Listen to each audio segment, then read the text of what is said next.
Today, I would like to interview you about the light therapy for depressive disorder. This is my first question. I've learned from the internet that depressive disorder has become a common illness in China. So I'd like to know the current medical environment for this disease and how would you describe the amount of the patients?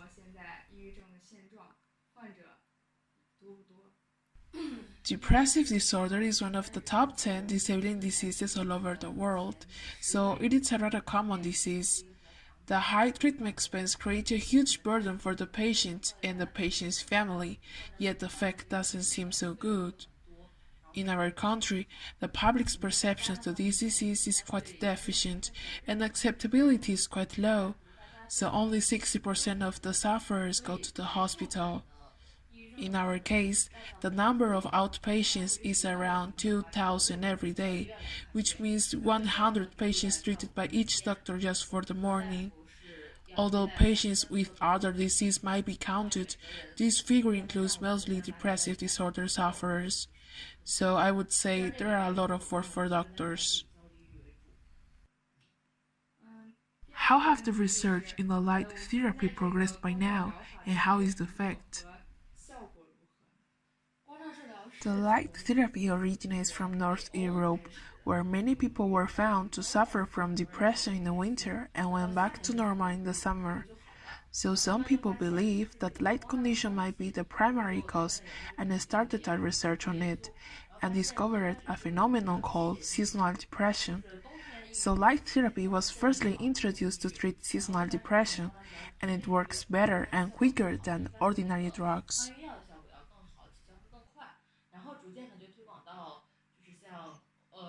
Then it was introduced to other parts of Europe and North America, mostly developed countries, and in 2005, American Psychiatric Association listed this therapy as the first light treatment for seasonal depression. The effect of light therapy for other symptoms was not so obvious, but it was still recommended as an adjuvant therapy. The research of light therapy in our country is still in the startup stage. Only our team is studying it. No other units have started yet. Right now, there are lots of studies about using light therapy, but those might be rather abstruse for you. In simple terms, light therapy works through the eyes. The light contacts with the retinal ganglion cells. We know that cone cells and rod cells are used for perceiving colors, objects, etc. And the ganglion cells will transform the light signal to electrical signal and conduct it to a part of the brain, where a kind of chemical is secreted to control if a person is. And some researches show that it also works on the hypothalamus, creating influence on the secretion of melatonin, which can influence our sleep. Now, Beijing and Huangjing Dadang are examples of melatonin, so the light therapy works in these two ways. What kind of obstacles have you encountered during the research? Yes, for example, the light bulb used for light therapy hasn't been widely used yet. It is being developed between us and the physics department of Peking University, so the patients cannot take it home, which forced them to come here every day. The transportation in Beijing is pretty troublesome, and the treatment is effective only in the morning, forcing the patients to come here early every day. This limits the number of patients that can take part of this program. Furthermore, our hotline for consultations always get phone calls from sufferers outside Beijing who are willing to receive this treatment too, but they also want to be provided with free food and accommodation at the same time, but we don't have enough funds and support to offer them all this. I think that the light therapy should be popularized. And finally, can you give us some recommendations for a healthy emotion management and how could we prevent depression?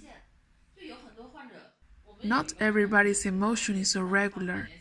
Once we attended a patient, a girl probably at the same age as you. She came to the doctor and said, "I feel unhappy every time I get up in the morning. I must have depression." And the doctor answered, "I also feel unhappy every time I get up in the morning. then I must have depression too. So it's normal to have mood swing. Everybody's happy when something pleasing happens, but there is a line you don't usually break. If you feel unhappier than normally and this unpleasant feeling lasts for more than 2 weeks, then your chance of having a depression is pretty high. In that case, you have to go to a psychological counseling room or a hospital. On the other side, there is another symptom of depression called mania, which usually means to be extremely happy. Like, for example, if you finish your homework in an unexpected speed and you can't sleep at night, feeling incredibly energetic, then you probably get a mania. If this state lasts for 3 days, you're in need to see a doctor. A lot of mania patients think that they are in a positive state of mind, so there is no need to see a doctor.